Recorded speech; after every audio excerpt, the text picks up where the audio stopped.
आम्हाला pure gold हवंय, आम्हाला काळं न पडणारं गोल्ड हवंय, आम्हाला जास्त टिकणारं गोल्ड हवंय, आम्हाला रेडिश गोल्ड नकोय, तसं जुनं गोल्ड होतं तसं हवंय. मग ही ग्राहकांची डिमांड आहे. मग तुम्ही तुमच्या गोल्ड मधले जर सगळे दोष काढून टाकले, गोल्डची जी प्रोसेस आहे त्यामध्ये दोष विरहित प्रोसेस तयार केली, तर ग्राहकांना ज्या प्रकारचं गोल्ड हवंय त्या प्रकारचं तुम्ही अवेलेबल करून देऊ शकता. पुढचा पॉइंट आहे खर्चात बचत. बघा, एखादी वस्तू जर दोष विरहित असेल, एखादी वस्तूमध्ये दिवसेंदिवस दोष असतील, त्रुटी असतील, त्यामुळे ती वस्तू चुकण्याची जास्त शक्यता असते, ती वस्तू बाजारामध्ये विकली पण जाणार नाही. बघा, तुम्ही पनीरचं उदाहरण दिलं.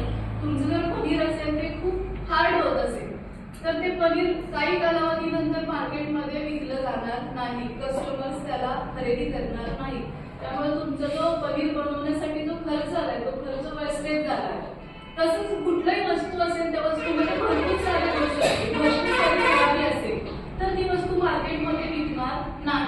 पण त्याच वस्तूमधले तुम्ही जर सगळे दोष काढून टाकले आणि नव्यानं जर चांगली वस्तू बनवली तर ती मार्केटमध्ये विकली जाऊ शकते.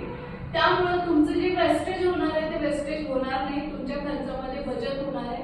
एखादी वस्तू जर तयार केली तर ती वस्तू आहे तशी विकली जाणार आहे, त्यामुळे त्या वस्तू तशी स्टॉकला राहण्याची शक्यता राहणार नाही. पुढे बघा, सांख्यिकीय संकल्पना. 6 सिग्मा हे एक स्टॅटिस्टिकल मेथड आहे. स्टॅटचा त्याच्यामध्ये यूज केला जातो. याच्यामध्ये 6 लेवल आहे. त्या 6 लेवलमध्ये कुठल्या लेवलमध्ये आपण आहोत हे चेक केलं जातं आणि ज्या लेवलमध्ये आपण आहोत त्या लेवलमध्ये जर आपण असू तर ती लेवल पासून पुढच्या लेवलपर्यंत जाण्यासाठी काय करावं लागेल हे मोजण्यासाठी स्टॅटिस्टिकल अनालिसिस केलं जातं. पुढे बघा, 6 सिग्माच्या पातळ्या आहेत. ह्या 6 पातळ्या खाली आहेत. एक चार्ट आहे, त्या चार्ट मध्ये 6 लेवल दिलेले 3 कॉलम आहेत. पहिला कॉलम आहे सिग्मा पातळी, दुसरा आहे दोष संख्या. तुमचे एखादं प्रोडक्शन असेल तर त्या प्रोडक्शन मध्ये किती दोष असतील, जास्तीत जास्त कमीत कमी किती दोष असतील ते दोष आहे.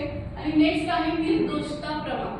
आता इकडे लक्ष द्या, पहिला पॉइंट आहे तो 6 पातळ्याचा आहे, दुसरा पॉइंट आहे तो कसा आहे तुमच्या व्यवसायामध्ये असणारे दोष, त्रुटी, डिफेक्टिव्हिटी. आणि नेक्स्ट पॉइंट आहे निर्दोषता प्रमाण म्हणजे प्युअरिटी.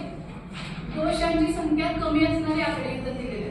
बघा, जसं दोषांची संख्या कमी कमी होणार आहे तसं तुमच्या व्यवसायाच्या प्युअरिटीची संख्या वाढणार आहे. लक्ष द्या, 6 लेवल आहे आणि हा चार्ट पूर्ण 6 सिग्मा मध्ये महत्वाचा आहे. 3 पॉइंट दिलेले आहेत तुम्हाला. लेवल्स आहेत बघा, या 6 लेवल्स आहेत, 1 2 3 4 5 6 बरोबर. त्याच्यानंतर दोषांची संख्या, इथं दोष किती आहेत, 6,91,465, 3,08,537, 66,807, 6,210, 233 आणि 3.4. हे तुमचे दोष आहेत, हे उतरत्या क्रमाने दिलेले आहेत. म्हणजे दोषांची संख्या हळूहळू काय होणार आहे, कमी होणार आहे. आणि पलीकडच्या कॉलम मध्ये जो चार्ट आहे तो चार्ट हळूहळू वाढत गेलाय. बघा, पहिल्यांदा 30.854 आहे आणि लास्ट आहे 99.997.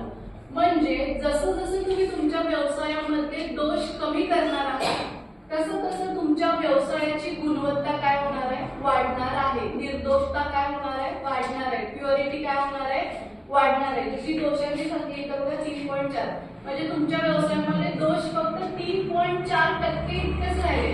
मग तुमचा व्यवसाय 99.997% इतका प्युअर झालेला. म्हणजे जेवढे दोष कमी कराल तेवढी तुमच्या व्यवसायाची क्वालिटी काय होणार आहे, वाढणार आहे. आता 6 सिग्मा मध्ये काय बघितलं जातं की ह्या 6 लेवल पैकी कुठल्या लेवलला तुमचा व्यवसाय, तुमच्या व्यवसायामध्ये किती दोष आहेत हे चेक केलं जातं. आणि ज्या लेवलला तुमचा व्यवसाय असेल त्या लेवल पासून पुढे जाण्यासाठी काय करावं लागेल याच्यासाठी मेथड्स यूज केल्या जातात. त्याला 6 सिग्मा असं म्हटलं जातं.